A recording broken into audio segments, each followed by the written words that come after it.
राधे राधे दोस्तों, हमारे YouTube channel में आपका स्वागत है। सभी भाई बहनों को राधे राधे, दिल से प्रणाम, नमस्कार। और प्लीज़ आप लोग के लिए एक नया गीत लेकर आए हैं, जो है लाला नवाब का। आप लोग सुनिए और कमेंट करिए। वीडियो को फुल वॉच करके चलाया करिए दोस्तों। आप लोग वीडियो फुल वॉच करके चलाते हैं तो उसका कोई मतलब ही नहीं होता है। तो प्लीज़ आप लोग से रिक्वेस्ट है कि आप लोग वीडियो को फुल वॉच करके चलाया करिए। और चैनल पर नए हैं तो चैनल को लाइक करिए, शेयर करिए, सब्सक्राइब करिए, ज़्यादा से ज़्यादा सपोर्ट करिए दोस्तों। राधे राधे।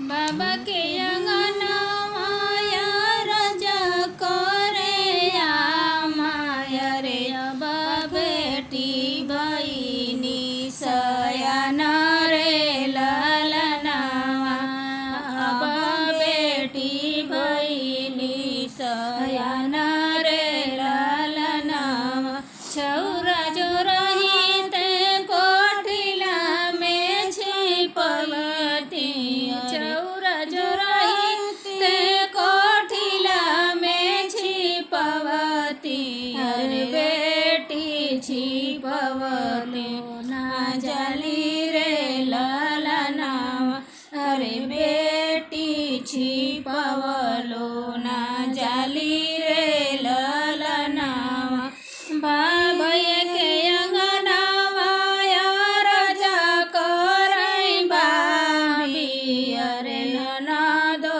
भइले अब सयान रे ललनावा अरे ननदो भइले अब सयान रे ललनावा गेहुआ जो रही ते कोठिला में छिपवती गेहुआ जो रही ते कोठिला में छिपवती अरे ननदो छिपवलो ना जले रे ललनावा अरे ननदो